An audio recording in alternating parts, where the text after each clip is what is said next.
breast explant 7 months ago to today, and wow, it is a journey like no other. I'm gonna open up and give you guys a little bit of a laugh. I hope this makes you laugh because I think it's kind of funny.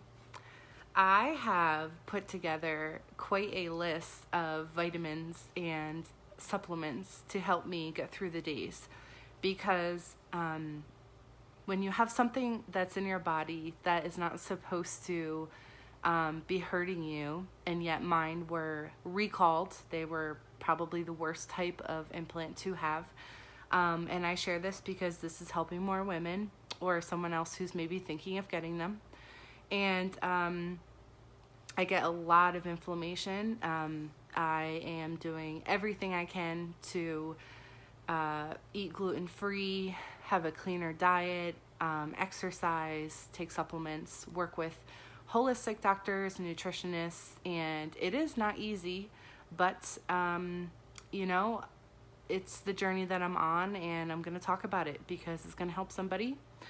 And if it doesn't help someone now, at least you have the education of knowing, okay, you know somebody who went through this, and this is what helped them, and maybe it'll help somebody else.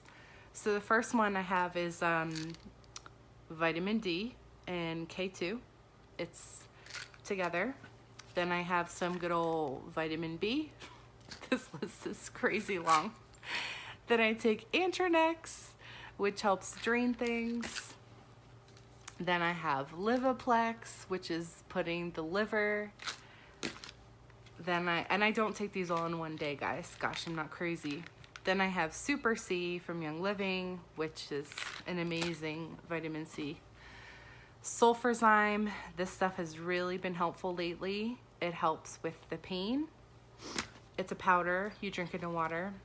Then I have pancreatic enzymes, lucky me. Everyone needs enzymes, right?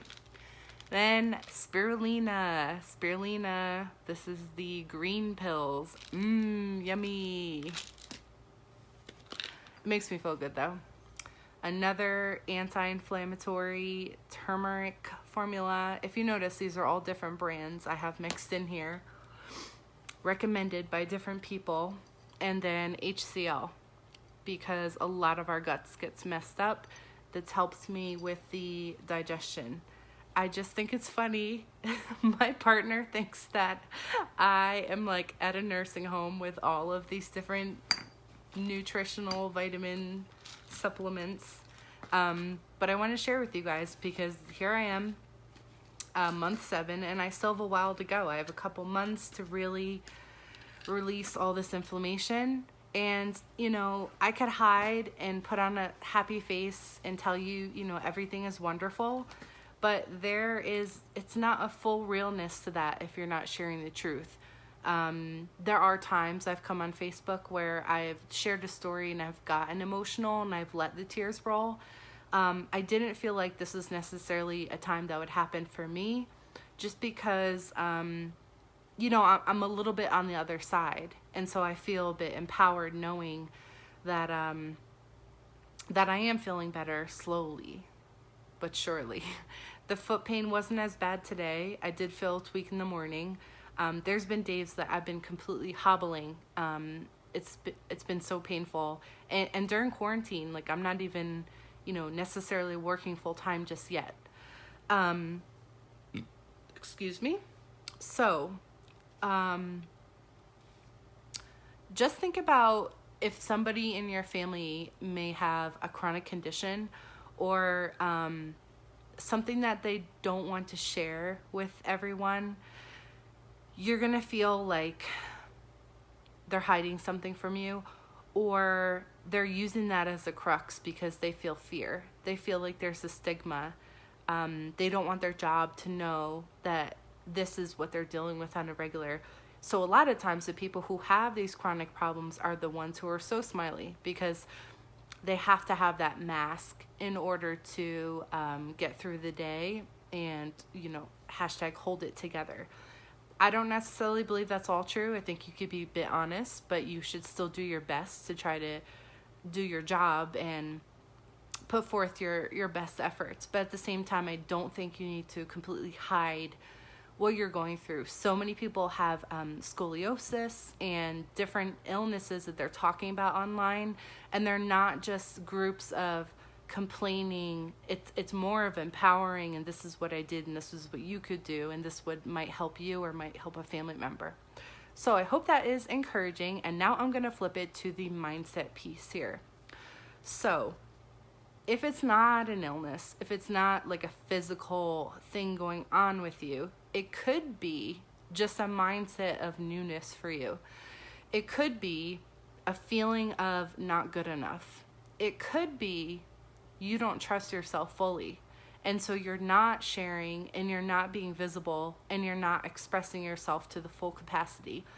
You could be afraid that if you express yourself to the full capacity, people will really see your full shine, and that will scare them away. But the truth is, people need to see your shine so that they can shine themselves. Because as you share, other people share. And as you rise, other people rise.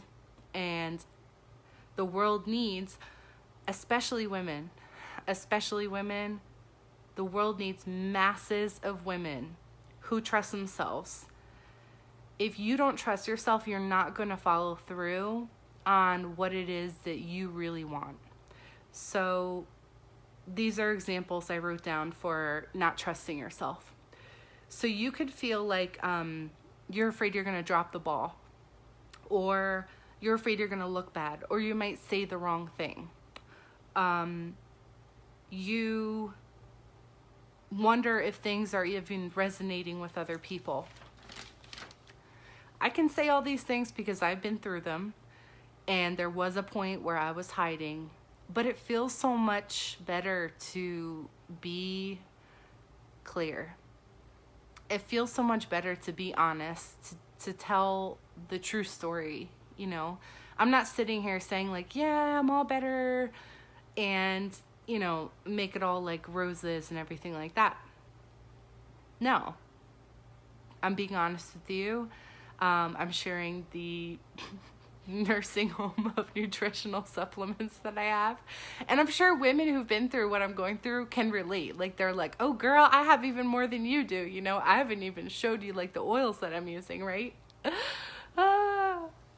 So, I want to encourage you to speak up, use healthy boundaries, and remember, you're no less of a person if you're experiencing pain in a physical mentality or an emotional mentality, or you just have that ongoing thought process that's keeping you held back from being visible. We meaning Facebook, we want more people who are like us. And so I always tell people this is the thing too. If you're afraid of being visible and you're afraid the wrong people are going to see your video, they don't have to watch your video, guys.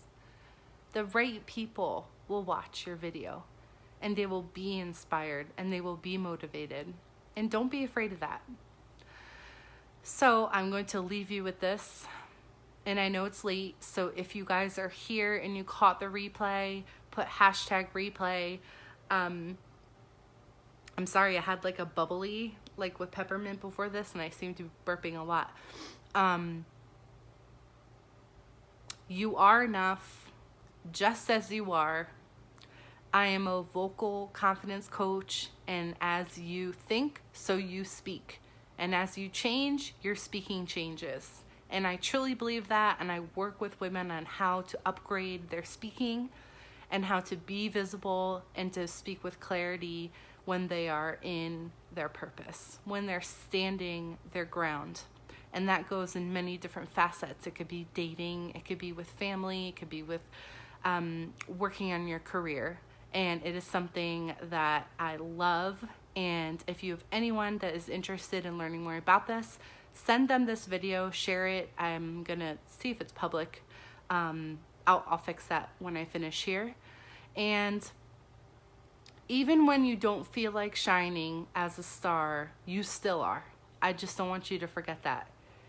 Even when you don't feel like you're shining, you still are shining as you are walking in your purpose and you are honing into who you really are and you're grounding in that, life opens up and people are attracted to that. And if you want more of that, message me. I have some ebooks and I have some audios that I can share with you. Have a good one, guys, and I will talk to you soon.